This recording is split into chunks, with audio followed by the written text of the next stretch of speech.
All right. Hey, everybody. How you doing? Joe McCall with the Real Estate Investing Mastery Podcast, the best real estate investing podcast on the planet, in my humble opinion, right? I'm so glad you're here. This is going to be a great podcast with the one and only Eddie Speed.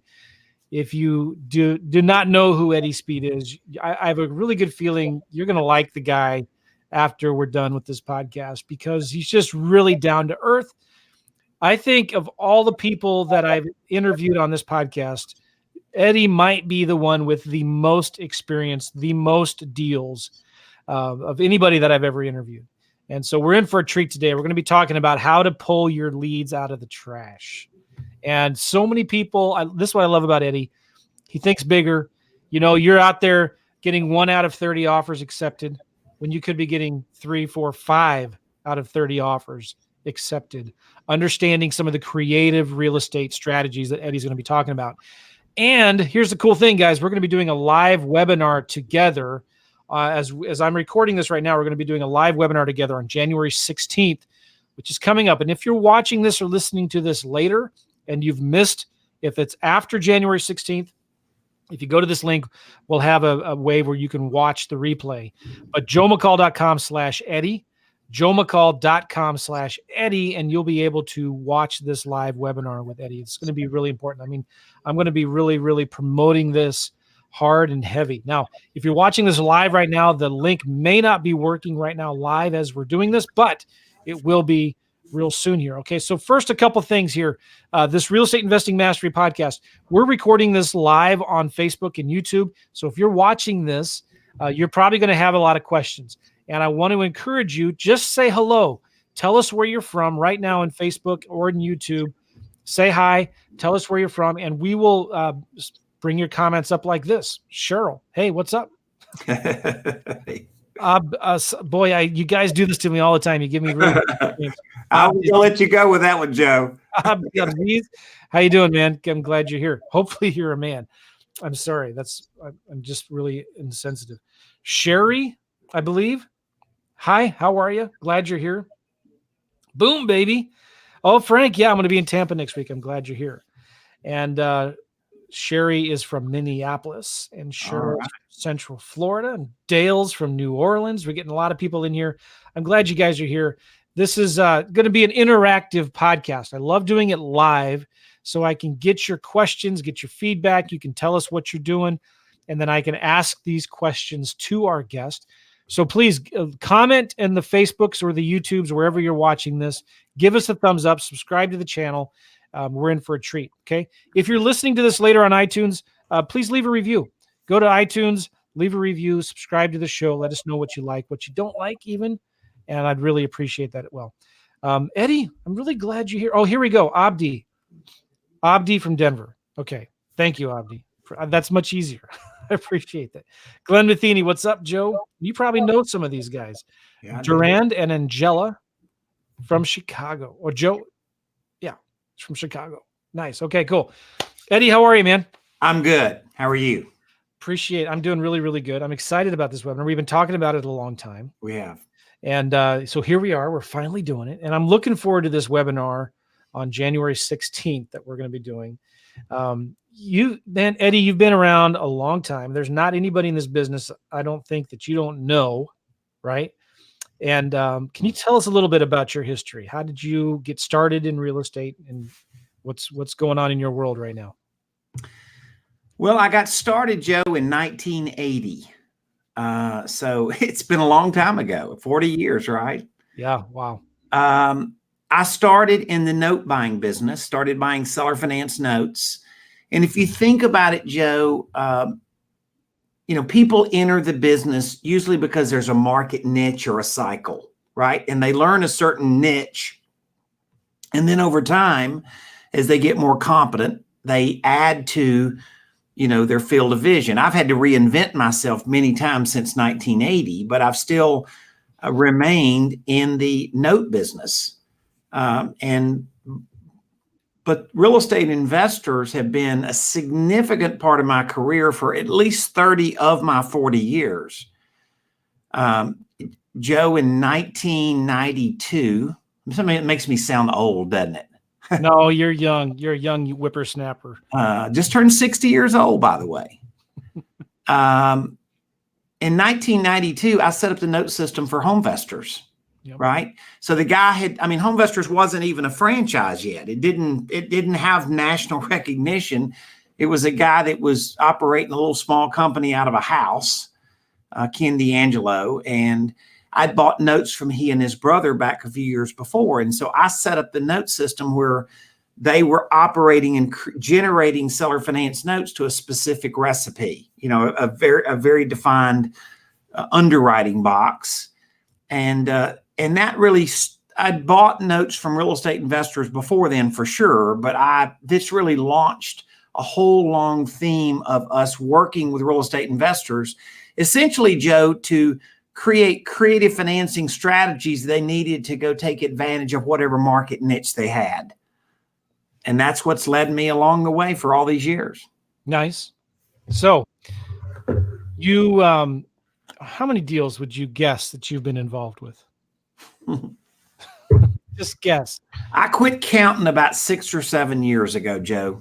Okay. But at 6 or 7 years ago, I was at 40,000. I don't know. More than 40,000. Okay. That's amazing. You've seen all kinds of cycles up and down. There's so many questions I could ask you about, like where are we now and where are we going? And I'd like to ask you more about that later on down the road. But let's talk about, most investors that are watching us or listening to us right now, Eddie, they don't care how many deals we've done in the past, right? They're thinking about themselves. Like, how do I do more deals, right? I'm doing the marketing. I'm working hard. I'm doing what I'm supposed to be doing. I'm making offers, but like everybody says no. I'm frustrated with the poor quality of leads. I'm frustrated with throwing leads away that don't have enough equity, or they're not motivated enough, or maybe what am I doing wrong? They're saying, Eddie, right? And even experienced wholesalers, we've talked about this a lot. They're on the verge of going out of business, Eddie. The market's changing and they're like freaking out. What do I do? So let's talk about those guys. They don't care about us. They don't care that you've done 40,000 deals. What would you say to them? What's the problem? The issue, I believe, is that wholesaling became such a thing for a window of time, Joe, maybe 5 years, right? And you and I were in a mastermind together for years. We know each other well. You've counseled with me about a lot of technology things, and you and I've talked about deals for all these years. So we're always, as investors, we're always looking for the niche, and wholesaling became a thing. And now all of a sudden it's a real popular subject, but the reality is the biggest wholesalers in the business is worse now than it was 2 years ago. Yes, it is. And that's without exception. And if somebody says that's not true, that just means they weren't doing much business 2 years ago, because they were crushing it 2 and 3 and 4 years ago, and they're not crushing it now. And let me give you an analogy, Joe. What if we owned a convenience store, right? We sold beer and chips and gas, and you got it, right? What if we said we don't take credit cards? Right? We only take cash. Oh, by the way, we only take $20 bills. That's all we take. Don't come in the store and try to buy anything with other than a $20 bill. Because we don't have any, we don't take small bills, and we don't take anything bigger than a 20, and no credit cards. Yeah. In my mind, that's what wholesaling alone equals. Okay. It is that people, you hear everybody say it, Joe, like, now listen, my real estate advisors, my coach says, stay focused. Well, the problem is there is a degree of being so focused that you are far from getting just anything other than one little squeeze of the lemon instead of getting the juice out of the lemon. That's what I think the industry issue is. Yeah, agree. Totally agree. So what do we do about it? What are you doing? Well, so what happened to me was you and I have some mutual friends, and they were running masterminds, what I call the ninjas, right? The 100 house a year plus guys.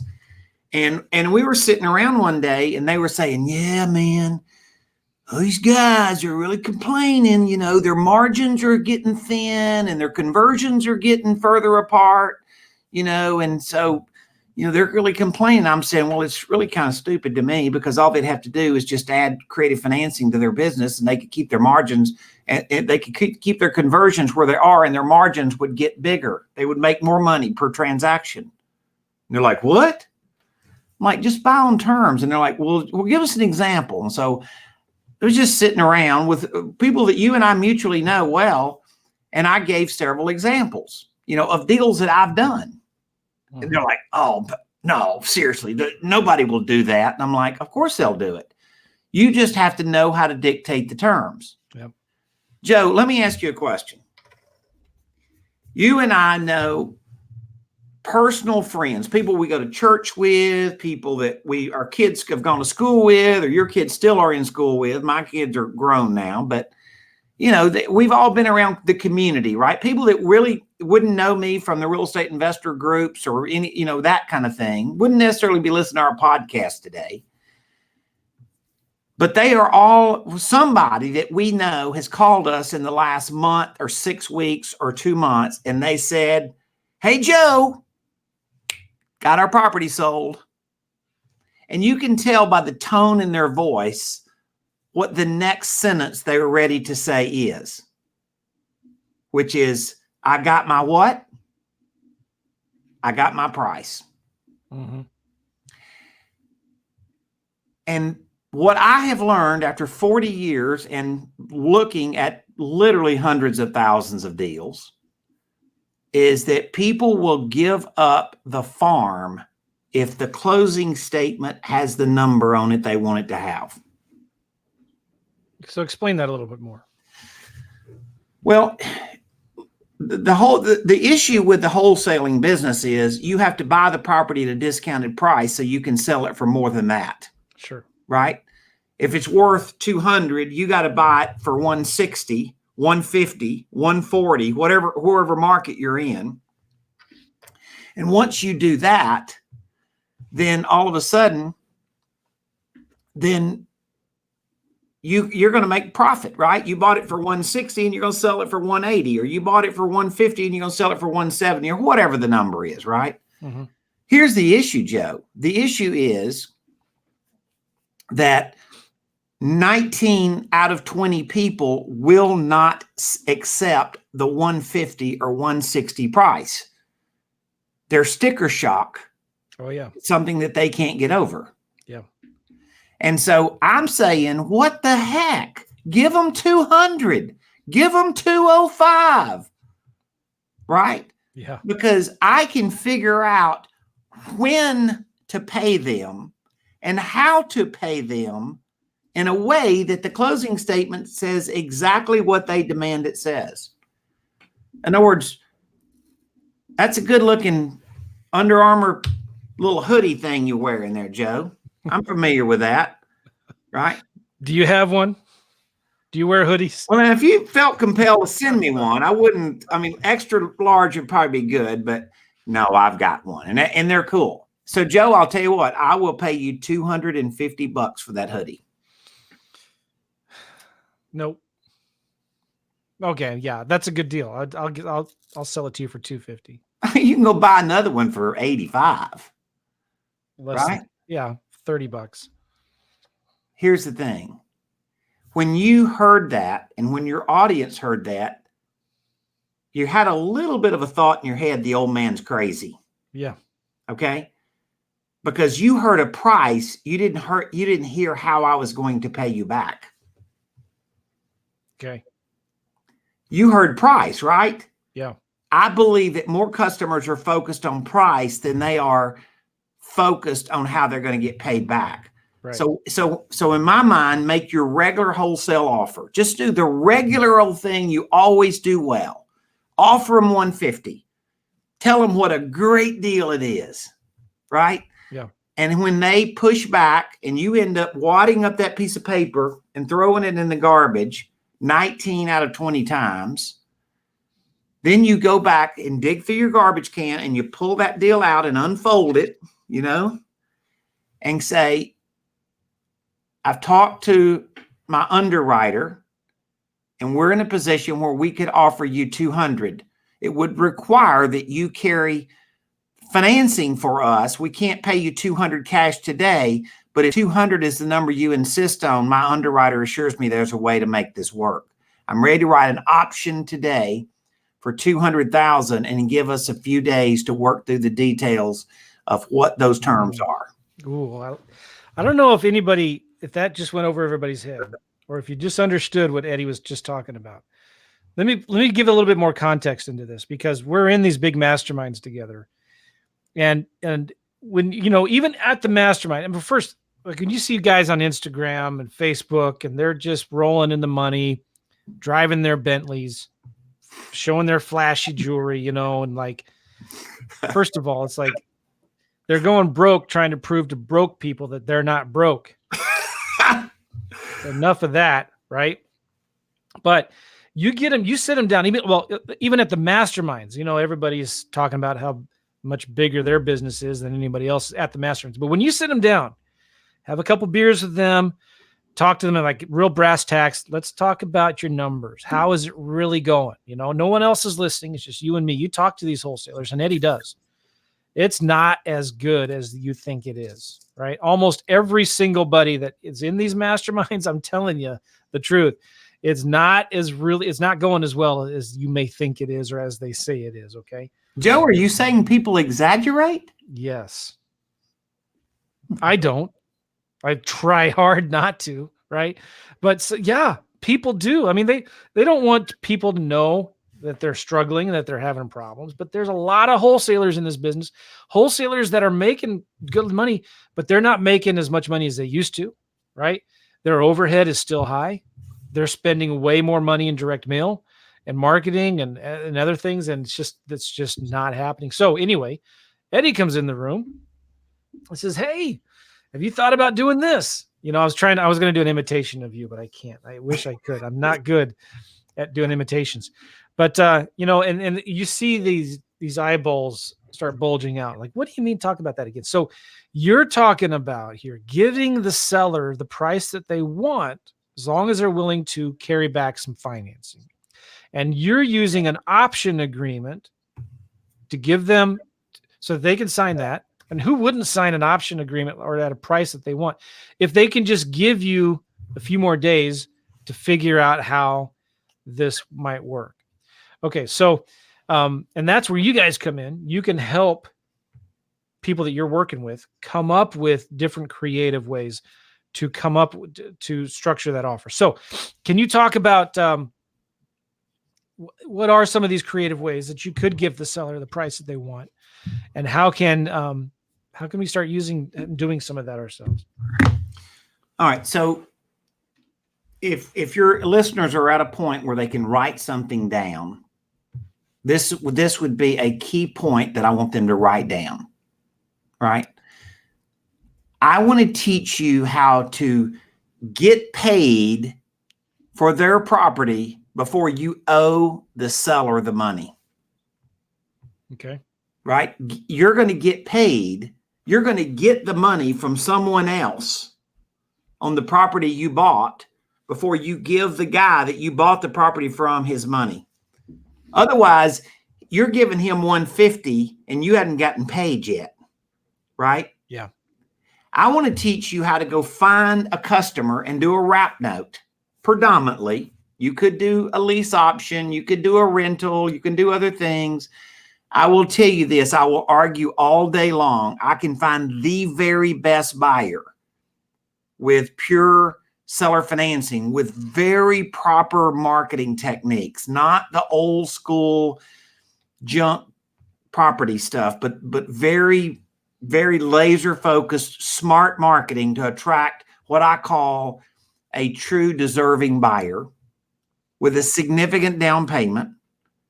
I want you to find him and start getting the down payment from him, which is your same thing as your transactional money, right? Your same income that you would have gotten flipping the house.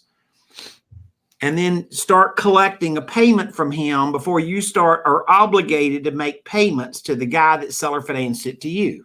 Okay. Right.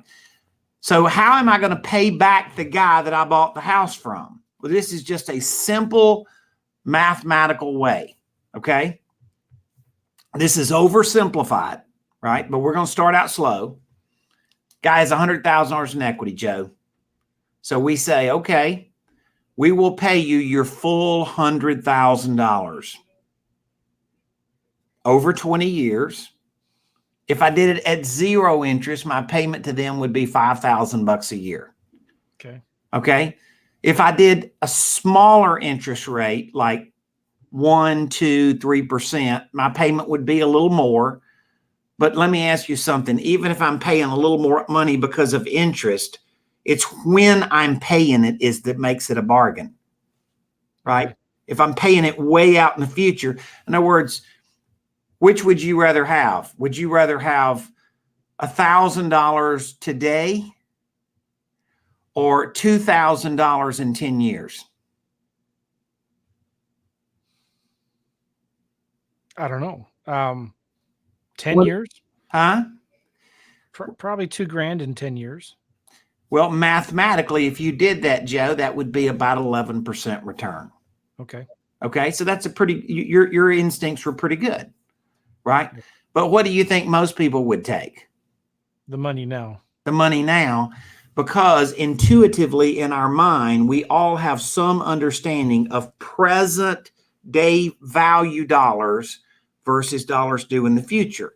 And so you're just inversing that strategy and you're buying that property with tomorrow's dollars, but at today's price.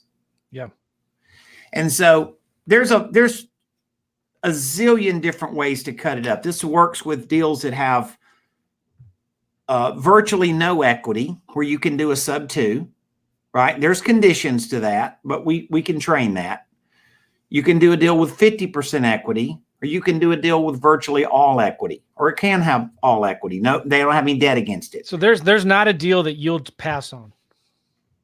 I cut up a deal for a student yesterday in a coaching call. This is probably one of the toughest deals I've ever cut up. And I showed him how to pay $206 for a property he can resell for $190. And he makes $20,000 at the closing and $500 a month for 25 years. Can you talk about that one? Well, you get in trouble when you start running math, in an analogy. Okay, but here's basically what I did. What it was is the seller had about 25% equity, right? And they owed 75%, and it was a 3.5% interest rate loan. Okay. And so I figured out a way to pay for their 25% equity plus a little more way over time. Okay. So it wasn't with today's money. And then we calculated and sold it on a wrap note, and the interest rate on the wrap note was 7.5%. So once again, I'm selling that loan to what we call a penalty. I'm selling that property to what we call a penalty box buyer. He doesn't have bad credit, Joe. Yeah. He has a significant down payment and good credit. For some goofy reason, he's not bankable. Probably the two most common reasons are self-employed and people that are here legally, but they're not legal citizens. They're green card holders, yep. Which is a huge part of the population today, right? Even in the Midwest. We're not just talking about Texas, California. And so once again, I show somebody how to go find that buyer, which is all over the place. And once again, it's as crazy as it sounds, I'm kind of overpaying for the property, but it's how I'm overpaying for it, right? I'm overpaying for it, paying them out over, the next 25 years. Of course, I can go pay retail if I pay part of the money I owe them 15, 20 years away, 25 years away. Of course, I can overpay. Right. So bottom line, you're giving the seller the price they want, as long as they're willing to wait for it, right? So you're getting creative here. That's the whole point of what we're talking about here. Joe, you said something at the beginning of the podcast, and I think this was a really, really important part of the story. You said Eddie can show you how to find the 20 or 30 deals for the one deal you closed. and the 19 to 29 deals, depending on what market you're in, right? And how thin you're operating as far as your business. You're a wholesaler. You're throwing deals in the trash. You said Eddie can go show you how to scrape out 2, 3, 4, 5 of those deals. Now, I didn't say I could fix all 19, did I? No. I didn't say I could fix all 29 deals. So sometimes you're not going to get together with a customer, but I will tell you this. With a modest effort, not even a ridiculous effort, just a modest effort, you surely can change your conversion from 1 out of 20 to 2 out of 20. I mean, and just going back to your old leads, the dead leads in your wood pile, dig them out of the trash. If you start going back to those leads and start offering the price that they want on creative financing terms. Yeah, so many people are out there right now. You're looking at your Podio and your deals app in Podio is 0, but you've got thousands of old leads in there. What if you could just go through those leads and start calling them back and offering them something like what we're talking about here? So Joe, here's what I learned. So as you know, in Note School, which is our training business, we within a 12-month period, some have already been, more have already bought and are planning to come, but 150 of the top 300 guys in the business are going to come through Note School within about a 12-month period, which is pretty crazy, right? Mm-hmm. And so in that number, these are all the ninja guys, right? And don't be intimidated if you didn't buy 100 houses last year, because I'll be honest with you, the guys that bought 100 houses last year don't know any more about creative financing than you do. That's just what I've learned. I'm not being disrespectful because they're awesome at what they do, but they don't understand our niche space. Mm-hmm. So they start at the same level that you do that bought 5 houses last year, right? Mm-hmm. But here's what I've learned. I've learned that the real estate investor who's not Eddie Speed, who would like to actually have Eddie Speed in their pocket at the kitchen table and just pull Eddie out and have an immediately structure a deal, because they don't know as many ways to structure it as I do. What I learned is I was giving them the advantage of not needing to come up with all of the details at the kitchen table up front. Just slow it down, write an option. Within 7 days, we'll work out the details. And Joe, you understand psychology very, very well, sales psychology extremely well. You're very smart at it. So Joe, mentally, it's a 2-part closing, but number one, they've already mentally sold the house and they don't even know what the terms are yet. And I'm assuming it's a flexible option too, right? Yeah. I mean, it's like you're not tying it up. If they sell it in the next week, then that's fine. Yeah, I mean, it's. But once again, they're giving you time to go back and iron out exactly different ways you can structure it, and you give. But once again, they've been willing to let you tie the property up so you can get to that. And you're not trying to cheat somebody. If somebody walks in next week and gives them full retail, full cash up front, you're not trying to make their life miserable. But the truth of the matter is, they're not converting on the wholesale buy low, sell high model. And they are stuck. Many times they're stuck on price. And so you can just give them the price they want and they're happy as they can be. Yeah. Okay, cool. I want to ask you some questions. Well, mainly, I guess, before I get to my common questions, because I'm thinking of some objections, common questions that you probably get a lot. Can you go through another couple example deals of what we'd be talking about? Let's use a $100,000 house, okay? The seller owes, let's say it's free and clear, but they're not super motivated. They're stuck on their price. And they're like, I want my price and I'll just wait until I get it. But they might consider some kind of creative financing. What are some common ways that you might present an offer to that kind of a seller? So one of the ways I might do it is I have a private lender that would loan me $50,000 at a pretty cheap rate, probably 6%. Okay. 50% mortgage, you know, and what we call a yield starved, deal starved market, meaning investors don't have a lot of places to go put their money today. Right. Yeah. And so that's a pretty good deal for an investor. I will assure you that we can raise significant lump sums of capital at 6%. So I get a guy to loan me $50,000 at 6%. Mm-hmm.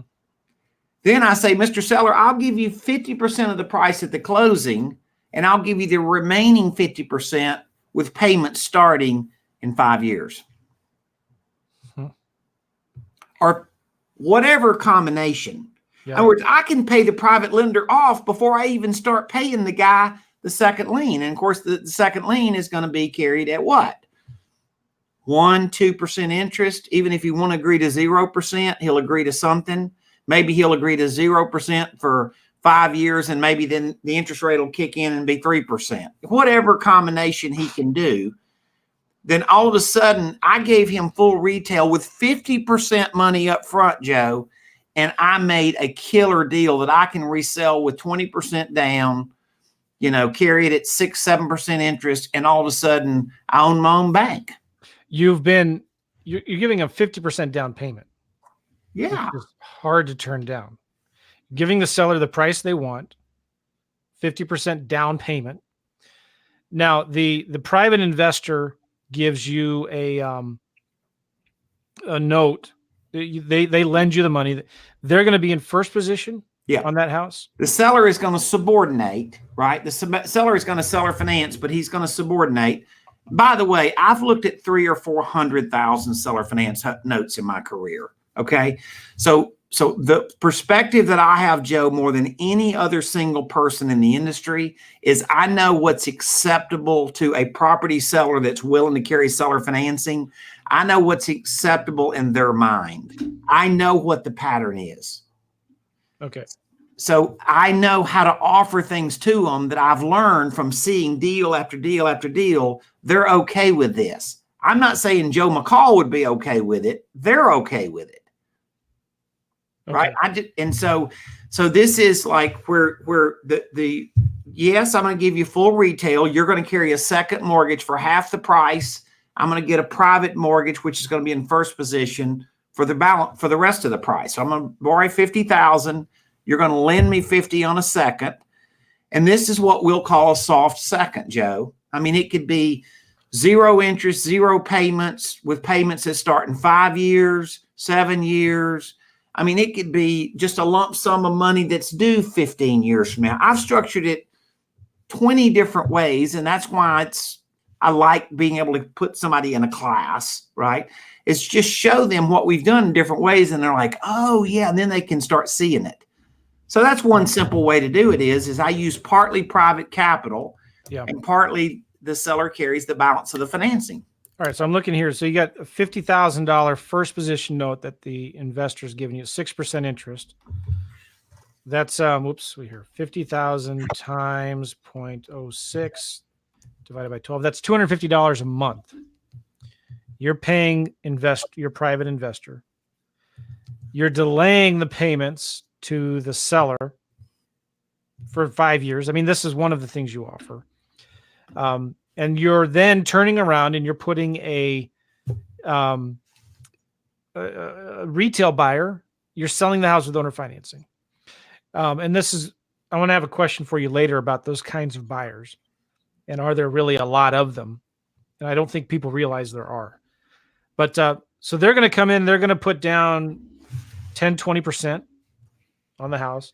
You're going to charge them not an exorbitant, crazy interest rate. You're charging them 7%, 6-7%. If you called a mortgage broker today and you're going to get financing and you need what is called a non-QM loan, Joe, non-qualifying mortgage, a non-Fannie Mae, Freddie Mac, FHA loan. Okay. Non-QM rate today is about 7%. Yeah. Okay. So I'm not charging him any more than the mortgage companies are, or if I am, not much. And so I'm giving people home ownership that otherwise wouldn't experience home ownership. Yep. right? And that buyer now is he's paying the taxes and insurance. Yeah, he owns the house. I'm the bank. Okay. And then go ahead. Do you your private investor is in first position. The seller now has a second position note. Are you creating a note for yourself at all through this? Yeah, so I'm carrying what is called a wraparound, right? So I have underlying financing, which is the first lien, the private lender first, and the seller second. Yeah. Right. Now I staggered when the payments start on the second, right? So it let me give a chance to pay off the first. And once again, there's a myriad of ways you can do this, but this was just one quick example. And then I do what's called a wraparound, which means that I'm responsible for paying the underlying mortgages, but the guy that I sold it to is paying me on my wrap note. So the simplest way I could describe a wrap note is it's the same thing as somebody leasing a property and turning around and doing an Airbnb. That's a good way to do it. Right? In other words, you're responsible for making your lease payment, but you've written it into the agreement that you can use it as Airbnb property, and you collect Airbnb money all month. And as long as you pay your lease payment, the landlord's happy with you. That's good. And then you have servicing companies. Oh yeah. That take care of this for you, right? Yeah. The one thing that I'm real focused on is to do this compliantly and legally, and doing it, doing things in a proper manner. I mean, yes, you're going to close it. You're going to use a licensed loan originator to originate your note, right? Which is inexpensive. You're going to use a loan servicer. Everything that you're doing is done in such a manner that you're doing it like a regular mortgage lender. And we show people how to do that. And I mean, I wish I could make it sound complicated, but it's really not. It's like people find out how easy it is and they say, well, is that all there is to it? And I'm like, well, yeah. But yes, we show people the right vendors to use. So this may be an obvious question, but what is the difference then? What are the advantages of being the bank versus being a landlord? At the end of the day, this is the one thing that I've learned after 40 years of dealing with real estate investors. There is a point of tolerance that most people, not everybody, but most people burn out being a landlord after a period of time, whether it's 5 years or 8 years or 2 years or 10 years. But most people reach a mental state where they can't deal with being the landlord anymore because of the tenants and toilets thing, right? Yep. I don't meet anybody sick of being a lender or the bank 10 years later. I don't meet that guy.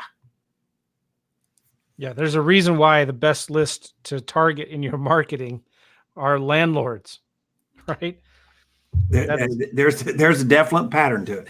So I would say that, yes, you can, I can debate different income of rental property versus notes and all that stuff. And I can do a fairly decent job of whiteboarding it out and proving my case that you'll actually make more money doing what I do. But the truth of the matter is my business is very, very, very scalable. Joe, on any given day, we have about 1,400 to 1,800 assets under management. Okay. I mean, that's not huge, but that's fairly big. And I do that with a micro staff, right? And if I owned 1,500 rental properties, you and I know I wouldn't have a micro staff. Yeah. That's the difference. That's a great point. Really good point. LaForest here is asking, does Eddie use an RMLO to qualify buyers? Yeah. What does that stand for? Residential Mortgage Loan Originator. Good. And that's because a lot of people are going to be asking about Dodd-Frank, right? And so you already mentioned it, but to protect yourself against Dodd-Frank, how are you working with the law? Well, I mean, once again, that's the purpose in hiring an RMLO. I'm teaching you how to be compliant with Dodd-Frank requirements. Yeah. So it's when Dodd-Frank came out, right? It really didn't slow you down, did it? I tell you what really happened, Joe, and this is funny, but when Dodd-Frank came out, the guys that were creating a lot of seller finance notes, hundreds per year, they said because of Dodd-Frank, they started originating better loans. Mm-hmm. Now, we are working diligently in revisions in Dodd-Frank as it relates to seller financing, so that you are not going to be as restricted in what you can do. And so that hasn't happened yet, and I don't want to future speak it and act like it's a guaranteed, but it definitely is something that we think is going in our direction. But I'm showing you how to go do it right now with full disclosure to the seller and to the buyer and everybody involved in the transaction. There's absolute full disclosure, and that you're qualifying the buyer in such a way that you can say with confidence, this guy is going to pay me back. Yep. You are practicing good lending practices. Every smart mortgage broker in the world will tell you. In fact, you asked me a number a while ago. You said, how many people couldn't get a mortgage? So let me give you a number, okay? According to the Mortgage Bankers Association, 4.5 million people were turned down for a mortgage this past year, that had perfect credit. 4.5 million. Now, Joe, that means they went through the process of getting a loan application to only figure out they got turned down. How many people didn't even try to attempt to get a mortgage because they knew they weren't bankable? Yeah. And so if you want to know how big the market is, it's gigantic. Yeah. What are some of the reasons they're getting turned down? Usually it's how they get paid, right? I'd like to see your tax return, Joe. You might be more impressed with it than the mortgage broker would be. Well, the point is you're self-employed, right? And you're not cheating the government, but you're self-employed, and I'm looking at your nice office there, and that's part of your house. I'm betting $100, mm-hmm. right? And we could go on and on and on, right? And I'm just saying it's all legitimate. You're not doing anything that's inappropriate. But once again, self-employed people struggle with this. And what about people that are paid predominantly by commission or predominantly by bonuses? Yeah. Okay. So we could go on and on with people that are our neighbors and that live around the environment we're in. And for whatever crazy reason, they're not bankable the way somebody else is bankable. And that's exactly the market niche we're looking for. Yeah. And you're not taking advantage of them either. You're not doing short-term balloons. No. Right? You're not charging them super high interest rates. And you're not doing adjustable rates either. These are fair, normal mortgages that a bank would give. Joe, here's my belief. If I have any influence in the seller finance industry, and hopefully I do, I want to teach the real estate investor how to offer a superior product, which is a good house, to a good buyer, so that their mortgage that they're owed money on, the real estate investor is owed a mortgage. I want to make sure that he has an incredibly high percentage chance of having a trouble-free long-term cash flow. Mm-hmm. We're not selling junk property to junk buyers and praying for cash flow. Yeah. If you want to, sometimes I do this, I go to Google and I do a search for real estate fraud. All right. In the news. So go to Google, search real estate fraud, and click on the news button, and it pulls up all the recent news stories on real estate fraud all across the country. And most of the stories that you see, maybe not most, but a lot of them will be from people that have been taken advantage of poor, lower income homes and buyers. Yep. And putting them into owner financing situations in properties that should never be, they're not livable, right?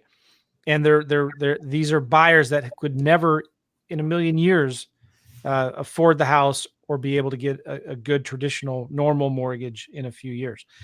They're taking advantage of a poor situation, and that just is not going to look good in the local news.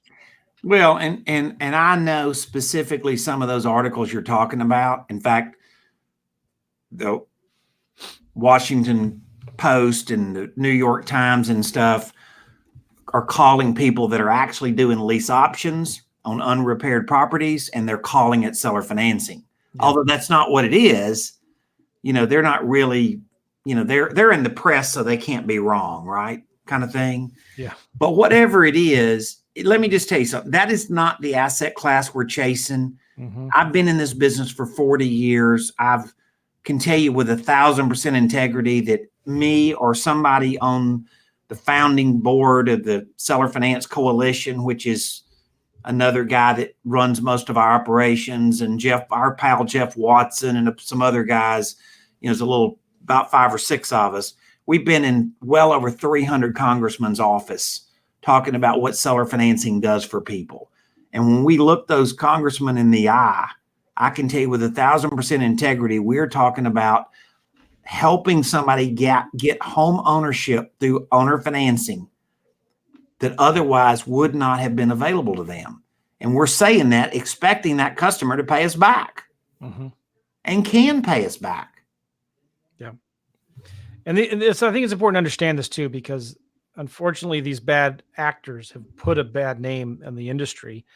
We're not talking about cheap Class D properties.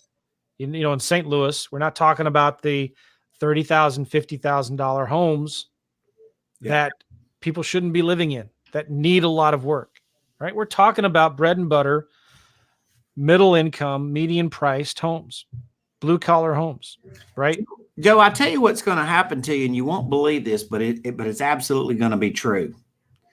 You start initiating the creative financing, buying on terms, your average property that you buy will be above the median priced house. Really? Yes. That's fascinating. What that means is St. Louis, for example, Dallas, as an example, pretty similar markets, I think, in pricing. You're going to be dealing with $150,000, $250,000 houses, right? Listen, that's the house they don't want to discount.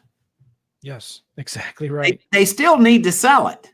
Mm-hmm. They just don't want to discount it. And those are the houses that are newer. There's Yeah. not as much deferred maintenance. And you get better quality buyers for those homes who can afford it. I did what I said. I went to Google, I'd search real estate fraud.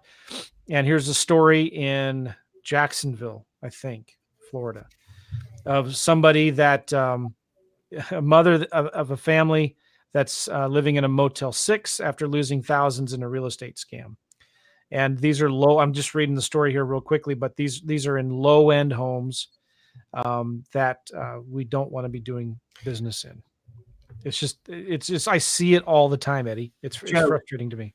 Let me say something to you that, and I'm really saying this to your audience. This is my heart's desire to teach you guys this one thing. I want to show you how to own your own bank. Okay. So let me just ask you a question. If you're going to own your own bank, that means that your bank is going to collect long-term mailbox money over time, right? Mm-hmm. So we have to start out with a good house selling to a good buyer so that we can get long-term predictable income. Yeah.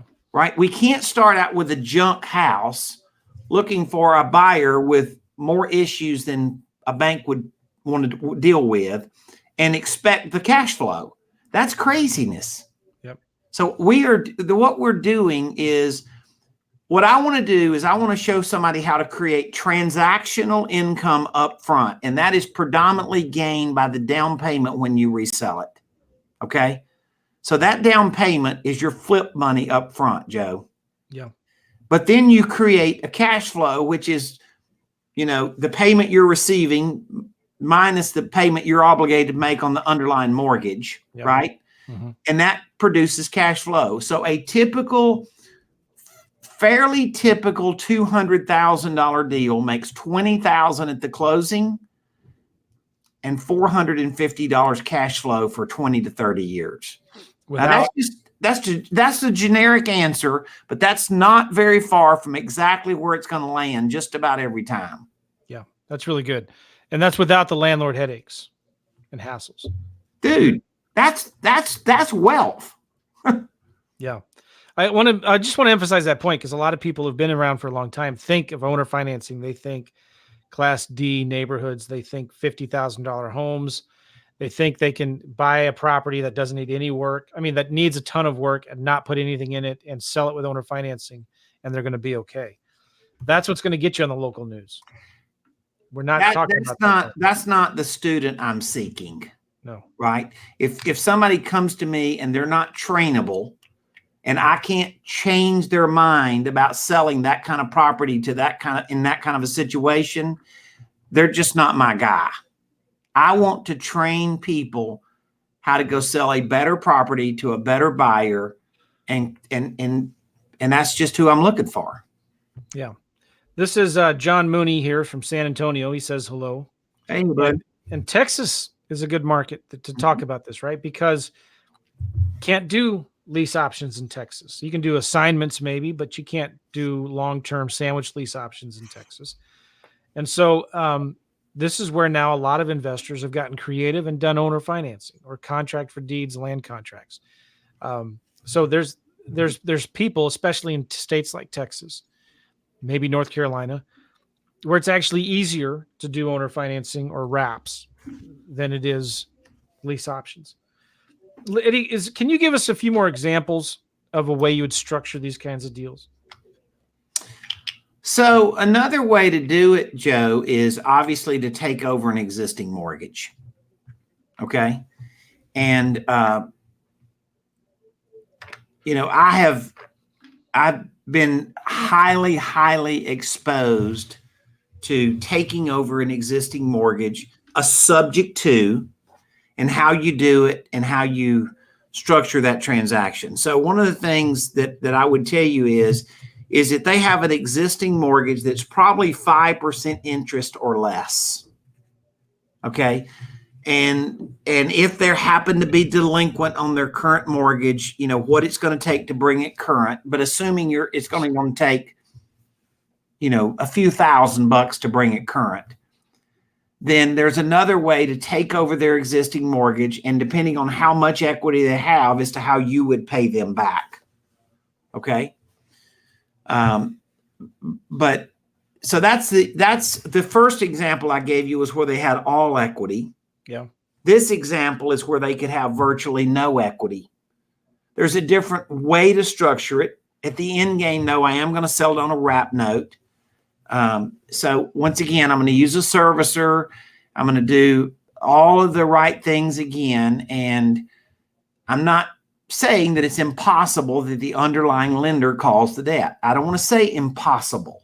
I'm saying if done correctly, it's highly improbable. Right. And so, are you using trusts, putting properties in trusts like that? I do. I work a lot with Jeff Watson, and we've created a pretty elaborate process that we go through to do it. Jeff Watson is an attorney, right? Jeff Watson's an attorney, and he's kind of known to be a creative real estate lawyer, and he had a long history with me. And so we've created some ways to do it that are not necessarily exactly how I've heard everybody else do it. And so, but the key to it is once again, is I'm buying a good house. Then that good house lets me go market it to a good buyer that needs seller financing, but isn't a problematic person, right? They have good credit. They have good down payment. They have good income. It's not like I'm going to inherit their problem one day. They're going to they're paying me a good down payment, and they're going to be able to pay me back over time. I'm going to use a loan servicing company. Their payment goes to the loan servicing company. The payment to the underlying mortgage goes from the loan servicing company. And so once again, we've cleaned up the things that are the most likely to go wrong with those transactions. We've really thought through them and cleaned them up. So which deal does it work on? Here's what I've learned. Most of the deals I teach you how to do where you're going to buy and get the seller to carry terms for you are going to be on a house north of 100,000. Not 100% of the time, but most of the time the house is going to be worth north of 100,000, which in most cases, Joe, keeps me out of the high crime, unstable neighborhoods, right? Low income, the blighted areas, right? Yeah, and low income buyers. And the second thing is that good collateral puts me in a position to put me able to sell the house to somebody that has very good payer characteristics. They're a guy that's going to pay you back. And once again, so now all of a sudden I'm dealing in a good house, selling to a good buyer. And then all of a sudden everything else when that all works, everything else works with it. Can you talk about some creative ways to find those buyers? How do you find those buyers? And you were sharing something with us in Alabama when we were meeting last of how you do that. So this is what I've learned after 40 years of looking at seller financing. Most people advertise use the wrong advertising messaging to find this great buyer. Right. So obviously some people that run ads with seller financing put let's just be fair about it, Joe. They put stupid stuff in the ads, like no qualifying. Yeah. Who do you think's going to call you? Or, they put things in there but even if bad credit, okay. And yeah, just stuff like really, you have to be out of your mind to think you're going to find a super good guy running that kind of an ad. You're running a neon sign that says, bring your problems to me. Right. But even if you really clean it up and you put just seller financing in the ad, right? Seller financing available. It doesn't matter, Joe, what you think. The real estate investor, you're the real estate investor. It doesn't matter what you think. It matters what your guy that's looking at the ad, that's looking to respond to your ad, what he thinks. And to him, seller financing suggests subliminally what? Not a good deal. Non-qualifying, substandard. You see what I'm saying? So even though we're offering seller financing, the ad is going to read like this: private financing to deserving buyers with large down payment. Write that down, guys. Private financing to a deserving buyer with a large down payment. It changes everything. How you phrase that. You attract a different buyer. Joe, you're a marketing expert. Of my top dozen buddies that I know, you're in the dozen of the smartest marketers I know. Thank you. And you understand the power of messaging. Oh yeah, it's huge. And so I will assure you, I've tested this a lot. The demographics of who you attract, you can do split advertising. Take the same property and put seller financing in the ad. Don't put the crazy stuff in there, just seller financing, and put the ad that I just gave you, and you cannot believe the difference in calls that you see. It's crazy. Yeah, it's a good deal, especially when you've got the nice homes in the nice areas. You just get such a better quality buyer. Yeah. Well, cool, Eddie. We're going to be doing a webinar January 16th as we are recording this now. Yep. And if people want to watch the webinar, and I'm going to highly suggest you do, because we're going to be diving deep into the strategies, how to find these deals, how to make the offers, how to put them together. Once you get it under, how do you find the private money? We're going to talk about that. We're going to talk about how to find the buyers, how to wrap it all up in a nice little bow, get somebody else to service it for you, right? Set it up right where you're not managing 200 rental properties. You're operating like a bank. You're operating this like a business.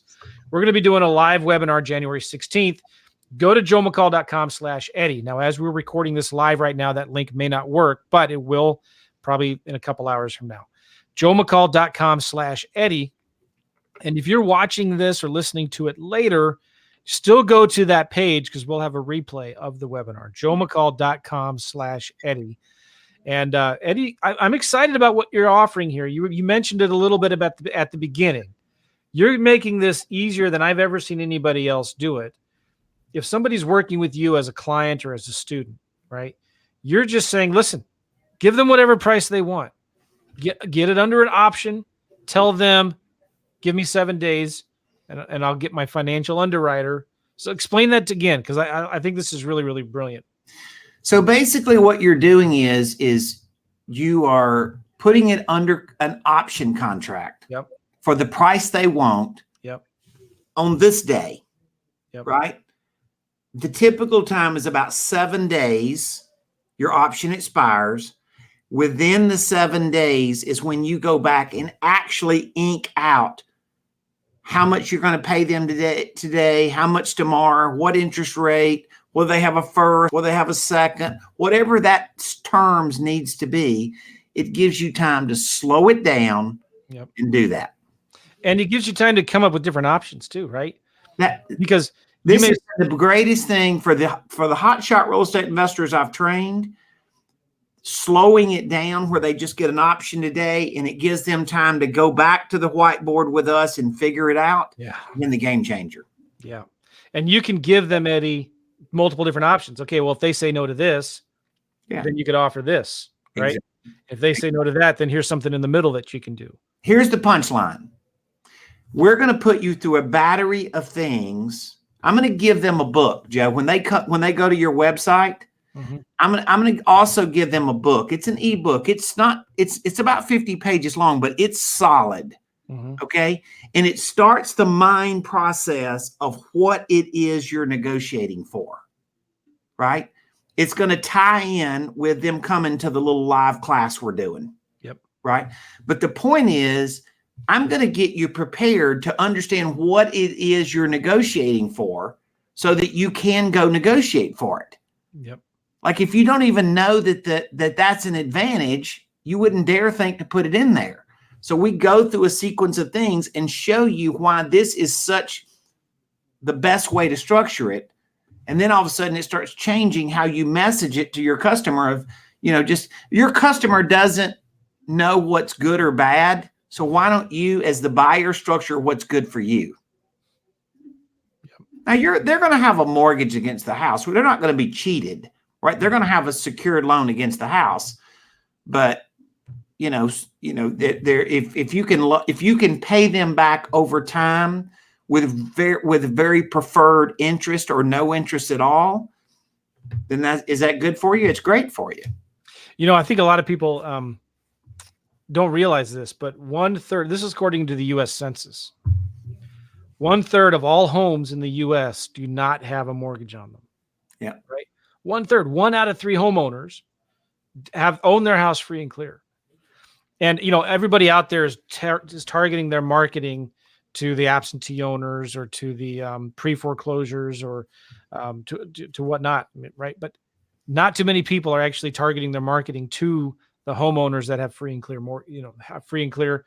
And so one of the things that we've been testing lately with one of your students, Eddie, and I'll tell you his name later, we're sending owner financing offers, blind owner financing offers to owners of free and clear properties in very specific targeted zip codes. And these are nice zip codes that have $150,000, $250,000 homes.